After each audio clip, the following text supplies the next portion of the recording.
ठरलं. तर मग या मालिकेच्या आजच्या भागामध्ये अस्मिता धुपटी पाहत असते. तर त्याच वेळी सायली त्या ठिकाणी येते आणि अस्मिताला विचारते, अस्मिता ताई काय करताय आता? अस्मिताच्या हातातील दुपटी पाहून सायली म्हणते, वाव, खरंच किती छान आहे. ती दुपटी कोणी शिवली आहेत? आणि हे सगळं काही तुम्ही मॅनेज केले का? तर आता अस्मिता म्हणते, नाही सायली, मी काहीच केलं नाहीये. हे सगळं काही पूर्ण आजीचे रिमोट कंट्रोल म्हणजे पूर्ण आजी माई आजीकडे बसून हे सगळं काही हँडल करत आहे. पूर्ण आजीने तिच्या काही साड्या सुशीला आजीकडे पाठवून दिल्या आणि ही दुपटी बनवायला सांगितली. सायली म्हणते, हो ना, खरंच किती छान आहेत ना, कलर पण खरंच खूप मस्त आहेत, किती गोड दिसतायत असं म्हणत दोघेही धुपटी पाहत असतात. तर सायली म्हणते, सुशीला आजी म्हणजे त्याच ना ज्याने तुम्हा तिघांसाठी धुपटी वगैरे बनवल्या होत्या, जबली वगैरे? तर अस्मिता म्हणते, हो त्याच. तर सायली म्हणते, हो, मला यांनी त्यांच्याबद्दल सांगितलं होतं. तर अस्मिता म्हणते, हो ना, खरंच सुशीला आजी खूप छान आहे. ती एवढी छान दुपटी बनवते ना, खूप मौसूद असतात. मी तर सुशीला आजीला सांगितलं आहे की 12 वर्षाच होईपर्यंत असं म्हणत अस्मिता आणि सायलीच्या गप्पा गोष्टी चालू असतात. परंतु त्याच वेळी तिथे सचिन आलेला असतो. सचिन अस्मिताला म्हणतो, अस्मिता अगं किती मोठ्याने बोलतेस, जरा हळू बोल ना. आता मात्र अस्मिताला थोडं वाईट वाटतं. तर सचिन म्हणू लागतो, तुम्ही एक काम करता का? तुम्ही दोघेही बाहेर जाता का? म्हणजे हॉलमध्ये जाऊनच गप्पा मारता का? मला जरा माझ्या ऑफिसात काम करू देत. सायली म्हणते, नाही सचिन भाऊजी, मी येतेच. आणि अस्मिता ताई तुम्ही आराम करा. अस्मिताला खूप वाईट वाटतं. सायली तिथून निघून जाते. तर अस्मिता सचिनकडे पाहत असते. सचिनच असं वागणं अस्मिताला अजिबातच आवडत नसतं. तर दुसरीकडे पाहायला मिळतं, आता अर्जुन ऑफिसवरून घरी आलेला असतो. तर सायली अर्जुनला म्हणते, काय हो, आज येण्यासाठी खूपच उशीर झाला. अर्जुन म्हणतो, हो ना, आज खूप महत्त्वाच्या मीटिंग्स होत्या आणि म्हणूनच यायला उशीर झाला. आणि त्यातही आपलं सध्या चालू असणार महत्त्वाचं काम म्हणजे प्रतिमा आत्यांची ती मिळालेली खोटी डेड बॉडी, त्याच इन्व्हेस्टिगेशन करण्यासाठी आपल्याला मॉर्बमध्ये जावं लागणार आहे. आणि त्या अगोदर भरपूर पेपर वर्क असतात आणि ती पेपरवर्क कंप्लीट करावी लागतात. आणि तेच काम मी आणि चैतन्य आज करत होतो. त्याचवेळी चैतन्याचा फोन आलेला असतो. अर्जुन म्हणतो, बघ, चैतन्याचाच फोन आला आहे. अर्जुन चैतन्याला म्हणतो, बोल. चैतन्य म्हणतो, आज मी पोलिसांची परमिशन तर घेतली आहे.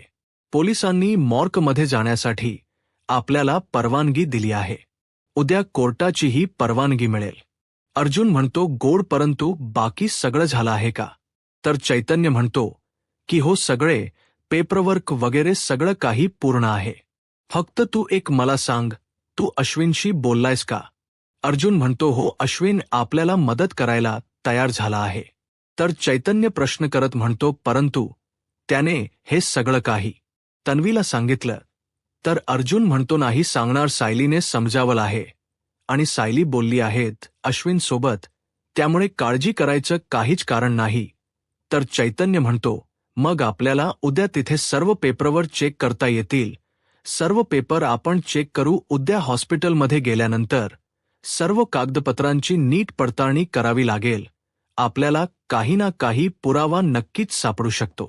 अर्जुन म्हणतो, भेटूया उद्याच. असं म्हणत अर्जुन फोन ठेवतो. सायली म्हणते, उद्या? तर अर्जुन म्हणतो, हो, उद्याच आपण या सगळ्याचा शोध सुरू करणार आहोत. खरं तर उद्याच आपल्याला सत्य शोधायचं आहे की हे सगळं काही नक्की कोणी केलं होतं. असं म्हणत आता अर्जुनने कोणत्याही गोष्टीचा विलंब न करता या सगळ्याचा शोध घ्यायचं पक्क ठरवलेलं असतं. आता रात्र खूप झालेली असते. सायली अर्जुन झोपी जातात, परंतु अर्जुनला काही झोप लागत नसते. अर्जुन तळमळत असतो. आणि तर अर्जुन ज्यावेळी सायलीकडे पाहतो त्यावेळी तो आणि म्हणतो, तू जागी आहेस? अगं, तुला असं अचानक पाहून किती घाबरलो. सायली म्हणते, हो का? तुम्हाला काय वाटलं, भूत आहे का? तर अर्जुन म्हणतो, हो ना, मला तर असंच वाटलं की कोणीतरी भूत वगैरे असेल. सायली म्हणते, हो ना, 12च्या नंतर भूतच असतात अर्जुन म्हणतो, तुझ्यासारखे ना.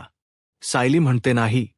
तुमच्यासारखी अदृश्य होत फिरत असतात, इकडून तिकडून. अहो काय चाललंय तुमचं, जरा शांत झोपा ना. अर्जुन म्हणतो, हो झोपण्याचा प्रयत्नच करत होतो, पण अशी सुंदर बायको बाजूला असताना झोप कशी लागेल ना. सायली म्हणते, तुमचं ना कधीही काही असतं. अर्जुन म्हणतो, नाही ना, खरंच असं काहीच नाहीये.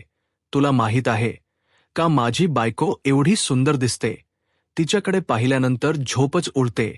तर सायली म्हणते, आता गप्प झोपायचं, मला पहाटे उठायचं आहे. तर अर्जुन म्हणतो, हो पण समजा आपण उशिरा झोपलो तर, म्हणजे उशिरा झोपलो तर छान झोप लागते आणि पहाटे आपण फ्रेशही असतो. सायली म्हणते, हो का, पण मला जागरण करायचंच नाहीये.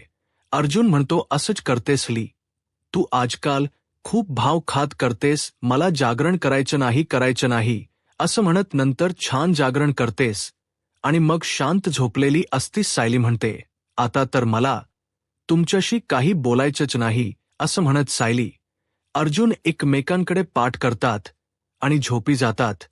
परंतु झोप कुठली लागते त्यांना. पुन्हा एकदा दोघंही एकमेकांकडे पाहतात आणि शेवटी दोघंही एकमेकांकडे पाहत हसू लागतात. तर दुसरीकडे किल्लेदारांच्या घरी आपल्याला पाहायला मिळतं, नागराज काका खोरत पडलेले असतात. परंतु त्याच वेळी नागराज काका सोपेत काहीतरी बडबडत असतात. ते माहीत शिकलेना म्हणत असतात, महिप्त माझ्या समोर जसा बसलायस ना, तसा रा. मला धमकी देण्याचा प्रयत्न करू नकोस, मी तुला सोडणार नाही. आता हे जे काही बोलणं असतं ते चालूच असतं. आणि त्याचवेळी सुमन काकू आता नागराज काकांना उठवण्यासाठी येतात. पाहतात तर नागराज काका झोपेत बडबडत असतात. सुमन काकूंना थोडं ऐकू येतं, काहीतरी अस्पष्ट, सगळं काही समजत असतं, पण नक्की काय बोलत आहे याचा अर्थ मात्र काहीच लागत नसतो. आता सुमन काकू नागराज काकांना उठवतात.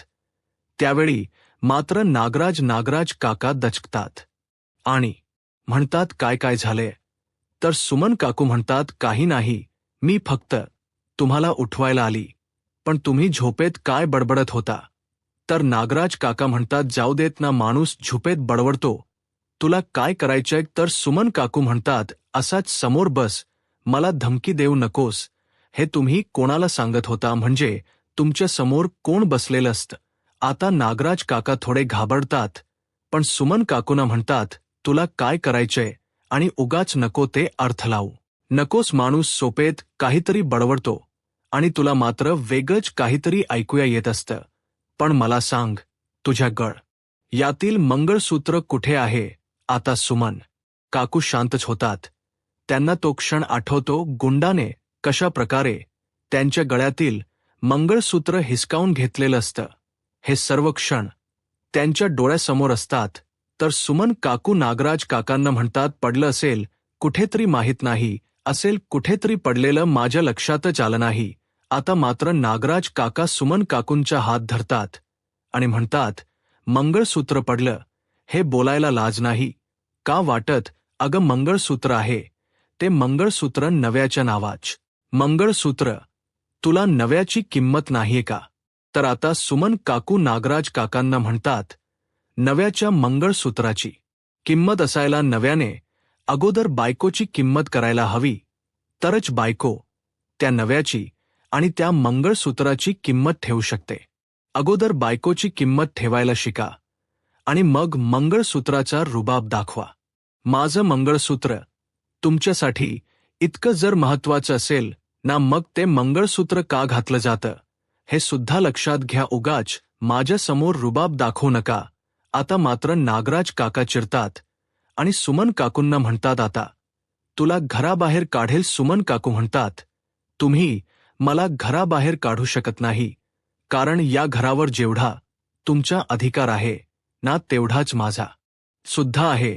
त्यामुळे मला यापुढे घराबाहेर काढायची धमकी देऊ नका. उठा, फ्रेश व्हा आणि खाली या, कारण तुमचं हे उद्धट बोलणं ऐकून घेण्यासाठी माझ्याकडे अजिबातच वेळ नाही.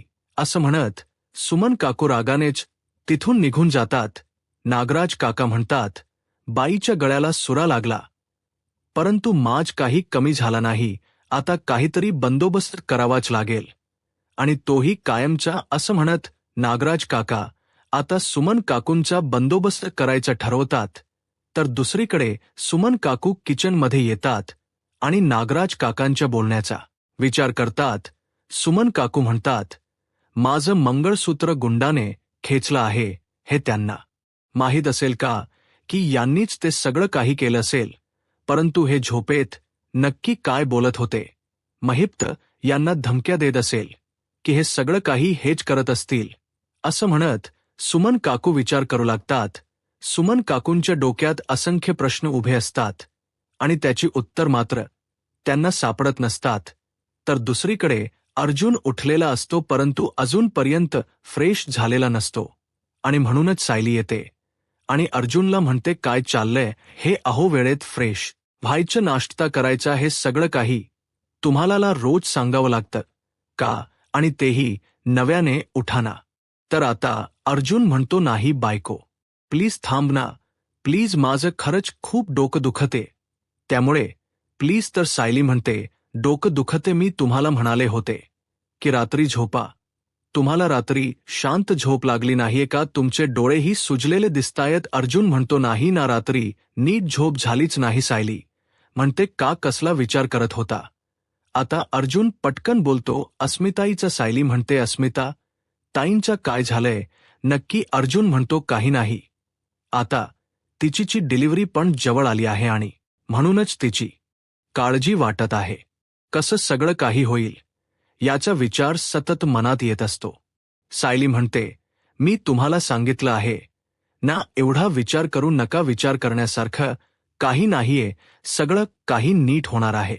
अर्जुन म्हणतो, नक्की होईल ना नीट? सायली म्हणते, हो, तुम्ही काळजी करू नका, चला बरं तुम्ही. अर्जुन म्हणतो, नाही नाही, तू जरा बस ना इथे, असं म्हणत अर्जुन जबरदस्तीने सायलीला बाजूला बसवतो आणि म्हणतो, बायको, आय लव्ह यू. सायली म्हणते, आता हे मध्येच काय? तर अर्जुन म्हणतो, तू सुद्धा व्यक्त कर ना तुझं प्रेम. तर सायली म्हणते, हो, माझं तुमच्यावर अगदी मनापासून प्रेम आहे. तर अर्जुन म्हणतो, बायको, माझं तुझ्यावर आणि माझ्या कुटुंबावर खरंच खूप प्रेम आहे. मी माझ्या कुटुंबासाठी, तुझ्यासाठी काही करू शकतो. सायली म्हणते, आता हे मध्येच काय चालू आहे? तर अर्जुन म्हणतो, काही नाही, आता घरात एक नवीन बेबी येणार ना, मग मी ठरवलं आहे की कुटुंब. आता अर्जुनला पुढचं काही येत नसतं. सायली म्हणते, कुटुंब वाचलं? तर अर्जुन म्हणतो, हा, मला तसं व्हायचं आहे. सायली म्हणते, ते तर तुम्ही अगोदरपासूनच आहात, परंतु आता या माझ्या बाळाला फ्रेश होऊन ब्रेकफास्ट करायची गरज आहे, कारण जागरण झालं आहे आणि जर तुम्ही वेळेत नाश्ता नाही केला तर जागरण दुसरीकडे पाहायला मिळतं. इकडे साक्षी विचार करत असते, तिला काहीच कळत नसतं.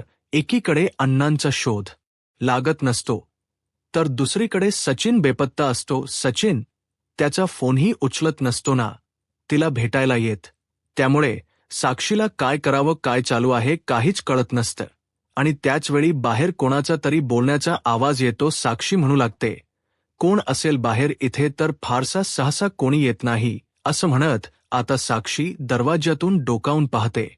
त्यावेळी तिच्या लक्षात येतं की बाहेर पोलीस उभे आहेत. आता मात्र साक्षी पूर्णपणे घाबरून गेलेली असते. साक्षी म्हणते, पोलीस म्हणजे हे इथे काय करत असतील?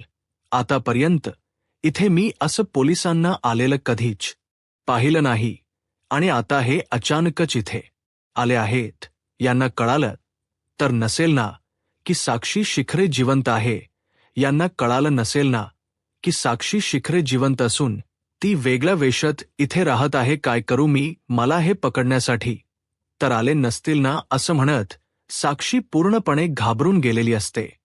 तर बाहेर पोलीस कोणाशी तरी बोलत असतात, त्यांच्याकडून माहिती विचारून घेत असतात आणि त्यांना विचारतात की या अगोदर तुम्ही त्यांना इथे पाहिलंय का आणि कधी पाहिलं आहे, याबद्दल चौकशी चालू असते.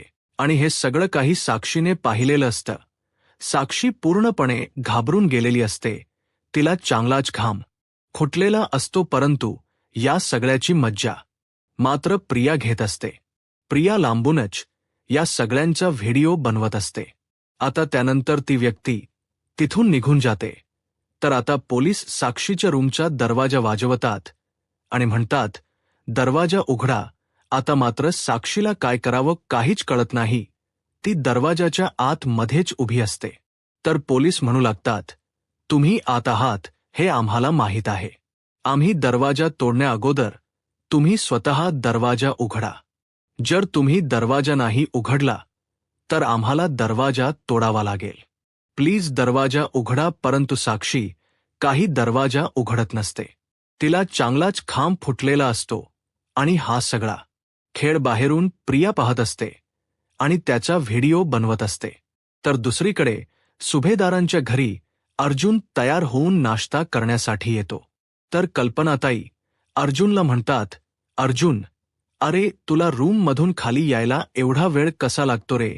इथे येतोस आणि नाश्ता करायचं म्हटलं की मला आता वेळ नाही, माझी ऑफिसचे काम आहेत असं सांगून निघून जातोस. कधीच वेळेवर नाश्ता करत नाहीस. आता सुद्धा तेच कारण असेल ना? अर्जुन म्हणतो, नाही मम्मा, आज मी तुम्हा सगळ्यांसोबत शांतपणे नाश्ता करणार आहे आणि आज तर मी नाश्ता केल्याशिवाय जाणारच नाही. आता हे ऐकल्यानंतर प्रतापराव कल्पनाताईंना म्हणतात, खरंच आज तर आपल्यासाठी भाग्याचा दिवस आहे. तर कल्पनाताई हसू लागतात. तर सायली सर्वांसाठी नाश्ता घेऊन येते. अर्जुनसाठी नाश्ता घेऊन येते. तर कल्पनाताई अर्जुनला म्हणतात, अर्जुन, आज तू डबा घेऊन जाणार आहेस ना? म्हणजे सायलीने तुझ्या आवडती भेंडीची भाजी बनवली आहे. अर्जुन म्हणतो, खरंच आज भेंडीची भाजी आहे? तर सायली म्हणते, हो, आज तुमच्या आवडीची भाजी आहे. तर अर्जुन म्हणतो, पण बायको, आज मी डबा नाही घेऊन जाऊ शकत. मम्मा, आज तर मी दिवसभर बाहेरच असणार आहे. खूप मीटिंग्स आहेत, त्यामुळे मला तरी डबा खायला वेळ मिळेल असं तरी वाटत नाहीये. आणि आज सायली माझ्या सोबतच असणार आहे.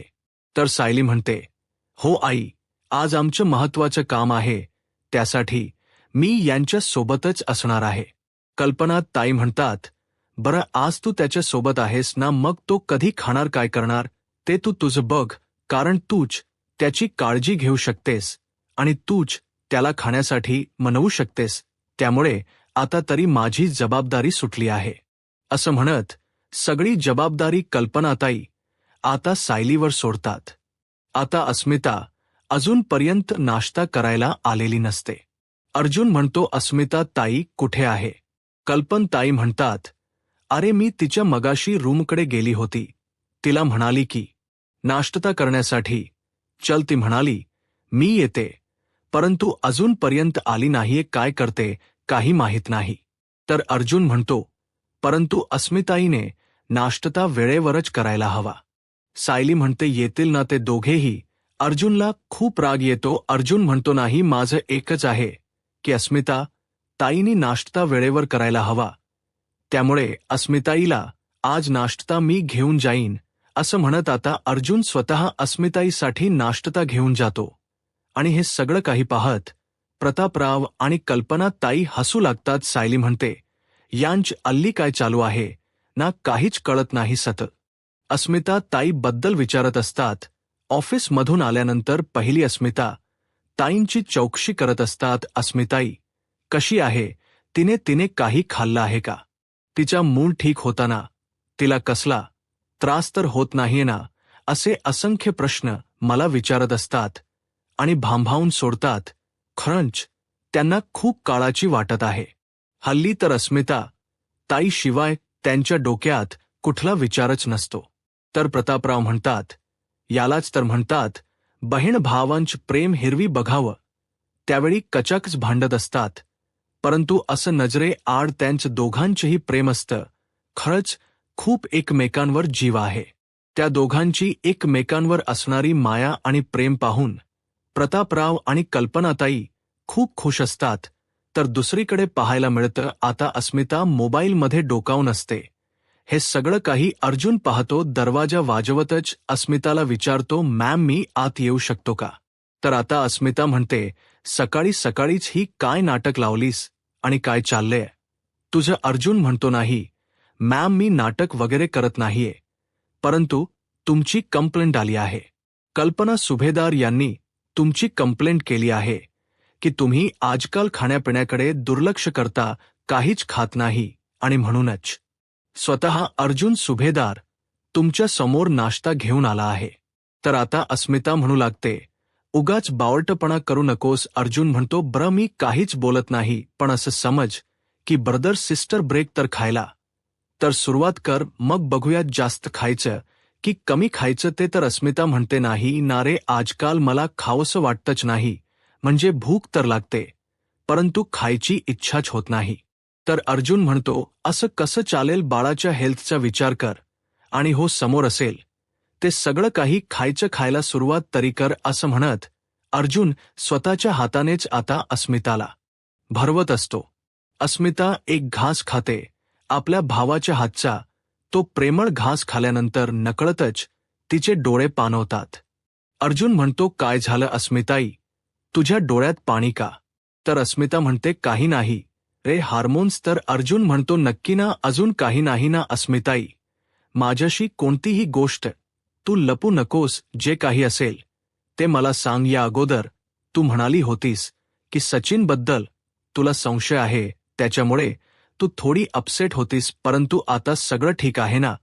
तू तुझ्याशी नीट वागतोय ना? अस्मिता म्हणते, हो, खरंच खूप छान वागतोय, मला वेळही देतोय, माझ्यासाठी वर्क फ्रॉम होमही करतोय. परंतु अर्जुन, अरे यात मला समाधान आणि शांतता वाटतच नाहीये. अर्जुन म्हणतो, म्हणजे? तर अस्मिता म्हणते, अर्जुन, अरे बघ ना, सचिन सतत माझ्या समोर असतो, परंतु तो समोर असूनही मला नसल्यासारखाच वाटतोय. काहीतरी चुकतेय, मी कुठेतरी चुकते असं मला सतत जाणवत असतं. काहीतरी वेगळं घडत आहे हेही जाणवत असतं, पण काय ते मात्र मला कळत नाही. आता अर्जुनला हे सगळं काही ऐकल्यानंतर तो क्षण आठवतो ज्यावेळी सचिन कॅफेमध्ये साक्षीला किस करत असतो, तिच्याशी प्रेमाने वागत असतो, तिच्या गळ्यात हात ठेवून तिच्याशी असणार ते प्रेमळ नातं. हे सगळं काही अर्जुनने प्रत्यक्ष पाहिलेलं असतं. सचिनचा तो खोटा चेहरा अर्जुनच्या समोर आलेला असतो आणि तरीसुद्धा अर्जुन मात्र शांतच असतो, ते सुद्धा फक्त अस्मितासाठी. आणि आता हे जे काही अस्मिताच बोलणं असतं ते ऐकल्यानंतर अर्जुनला अजून वाईट वाटतं. अर्जुन अस्वस्थ होतो. आता हे पाहून अस्मिता म्हणू लागते, आता तू का शांत आहेस? अरे मी तुला म्हणाले ना, हार्मोन्स, त्यामुळे नको विचार करूस.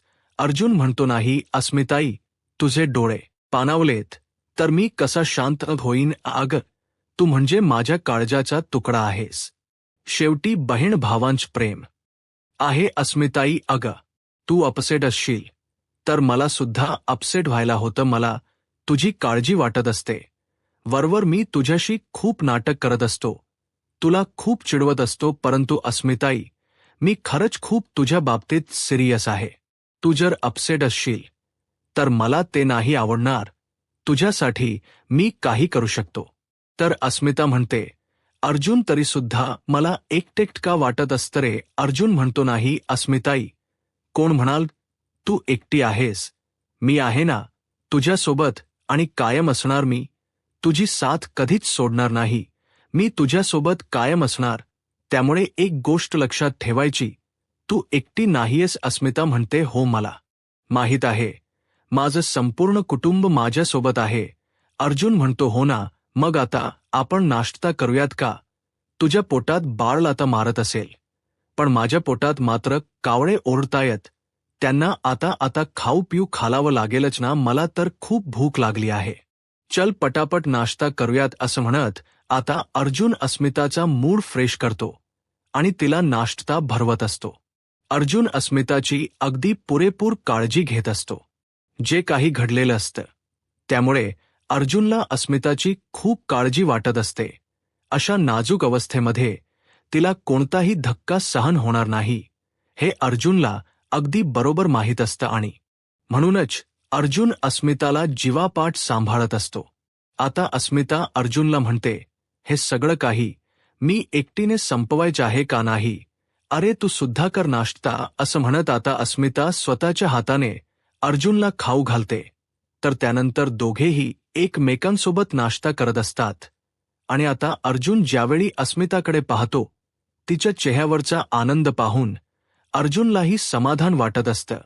तर दुसरीकडे पाहायला मिळतं पोलीस साक्षीच्या रूमचा दरवाजा वाजवत असतात, परंतु साक्षी काही दरवाजा उघडत नसते. तर आता त्याच वेळी त्या ठिकाणी प्रिया येते आणि म्हणते, एक्सक्यूज, तुम्ही इथे माझ्या दरवाजाजवळ काय करत आहात? तर इन्स्पेक्टर साहेब प्रियाला विचारतात, हे तुमचं घर आहे का? तुम्ही इथे राहता का? तर प्रिया म्हणते, हो मी इथेच राहते.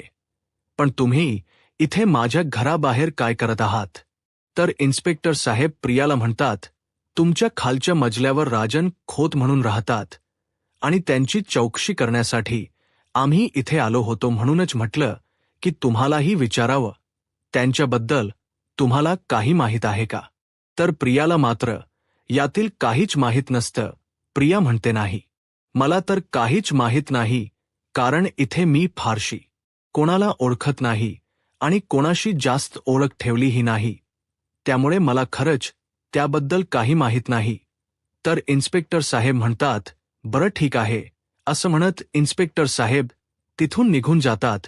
हे सगळं काही साक्षी आतून पाहत असते. तर त्यानंतर प्रिया साक्षीला म्हणते, साक्षी दरवाजा उघड, तुला आता कोणताही धोका नाही. इन्स्पेक्टर साहेब इथून निघून गेलेत. साक्षी दरवाजा उघड असं म्हणत आता प्रिया बाहेरूनच साक्षीला आवाज देत असते. आता साक्षी दरवाजा उघडते तर प्रिया साक्षीच्या घरात येऊन अगदी आरामात बसते आणि साक्षीला ऑर्डर देत म्हणते, माझ्यासाठी पाणी घेऊन ये. साक्षीला काहीच समजत नसतं. साक्षी म्हणते, तू इथे तर आता? प्रिया म्हणते, होस मी चाली आहे, प्लीज माझ्यासाठी पाणी घेऊन ये. साक्षी म्हणते, हो आलेच. असं म्हणत आता साक्षी प्रियासाठी पाणी घेऊन येते. प्रिया पाणी पित असते, परंतु साक्षी मात्र एकटक तिच्याचकडे पाहत असते. तर प्रिया साक्षीला म्हणते, काय काय झालंय, अशी का पाहतेस? तू साक्षी शिकरेच आहेस ना? साक्षी शिकरेची समीरा शेखर झाल्यानंतर जुन्या गोष्टी विसरलेस की काय आता? साक्षी प्रियाला प्रश्न करत म्हणते, तुला कसं माहीत की मी जिवंत आहे आणि मी इथे राहते आहे? तर प्रिया साक्षीला म्हणते, मला अगोदरच माहीत होतं. पण साक्षी, तू घाबरू नकोस, तू जिवंत आहेस हे मी कोणालाही सांगणार नाही. परंतु प्रियाला तिथे पाहून साक्षी मात्र पूर्णपणे घाबरून गेलेली असते. तर प्रिया साक्षीला म्हणते, काळजी करू नकोस, मी म्हणाले ना, मी कोणालाही सांगणार नाही, ना पोलिसांना ना अर्जुनला. आता मात्र साक्षी घाबरलेली असते. अर्जुनच नाव जरी ऐकलं तरी सुद्धा साक्षीचा थरका पडत असतो. साक्षीला काहीच कळत नसतं की प्रियाच्या मनात नक्की काय चालू आहे. तर दुसरीकडे पाहायला मिळतं, सचिन विचार करत मनाशीच म्हणतो की मला अजूनही स्टडी रूममध्ये जाता आला नाही, परंतु मला कळत नाहीये की सॅमचा खोटो अर्जुनकडे काय करतोय. सचिन या सगळ्या गोष्टींचा विचार करत असतो आणि त्याचवेळी तिथे अस्मिता आलेली असते. आता अस्मिता आलेली पाहत सचिन म्हणतो, अस्मिता तू कुठे होतीस? तर अस्मिता म्हणते, अरे मागच्या अंगणात ऑग घेत होती. तर त्यानंतर सचिन म्हणतो, बरं ठीक आहे, पण अर्जुन गेला की? अस्मिता म्हणते, माहीत नाही रे, कदाचित गेलाही असेल. तर त्याचवेळी सचिन म्हणतो, पण मला सांग, अर्जुन आजकाल खूप बिझी असतो ना, त्याच्याकडे खूप मोठमोठ्या केसेस असतात. तर अस्मिता म्हणते, हो मोठमोठ्या केसेस असतात, फक्त त्या केसेस नसतात तर त्यात तो यशस्वीही ठरतो असं त्याच रेपुटेशन आहे. अर्जुन कोणतीही केस आतापर्यंत हरलेला नाही, एकही केस तो कधीच हरला नाही. तर अस्मिताला सचिन म्हणतो, परंतु अस्मिता, त्याचे काही क्लायंट तुला माहीत असतीलच ना? तर अस्मिता म्हणते, नाही रे, त्याच्या क्लायंटविषयी मला माहीत नाही. पण तू आज असं अचानक का विचारत आहेस? म्हणजे काही तुला कशाची माहिती हवी आहे का? अचानकच तू अर्जुनच्या या सगळ्या क्लायंटबद्दल वगैरे विचारत आहेस, केसेसबद्दल, आणि यामध्ये तुला अचानकच का इंटरेस्ट आला? सचिन म्हणतो, तसं नाही, मला एवढंच विचारायचं होतं. आणि त्याचवेळी तिथे अर्जुन आलेला असतो. अर्जुन विचारतो, येऊ का आत? आता मात्र सचिन घाबरून गेलेला असतो. अर्जुन रागाने सचिनकडे पाहत असतो. तर येणाऱ्या पुढील भागामध्ये आपल्याला पाहायला मिळतं, चैतन्य अर्जुन आणि सायरीला म्हणतो, प्रतिभा, त्यांची खोटी डेड बॉडी तुम्हाला याच हॉस्पिटलमधून देण्यात आली होती आणि हे त्याच सीसीटीव्ही फुटेज आहे. अर्जुन म्हणतो म्हणजे हे सगळं काही मॅनेज केलं गेलं होतं. म्हणजे या सगळ्याशी कुठल्या तरी एका व्यक्तीचा संबंध आहे. रविराज सर म्हणतात म्हणजे महीप शिखरेच गायब होणं, प्रतिमाची खोटी डेड बॉडी देणं आणि प्रतिमाच्या बाबतीत खोटे पुराव देणं, DNA टेस्टचे रिपोर्ट खोटे देणं आणि हॉस्पिटलमधून मिळालेलं हे सीसीटीव्ही फुटेज, हे सगळंच एकमेकांशी कनेक्टेड आहे. तर आता सायली म्हणते म्हणजे हीच व्यक्ती आहे की जी या सगळ्याचा सूत्रधार असू शकते आणि हाच मनुष्य या सर्व प्रश्नांची उत्तरे आहेत, असं म्हणत सायली अर्जुनकडे पाहू लागते. आता सायली अर्जुन या सगळ्याचा शोध कशा प्रकारे घेतील आणि सत्य शोधण्यामध्ये त्यांना यश मिळेल. यूट्यूब चॅनलला सबस्क्राईब करा आणि व्हिडिओ लाईक करा. धन्यवाद.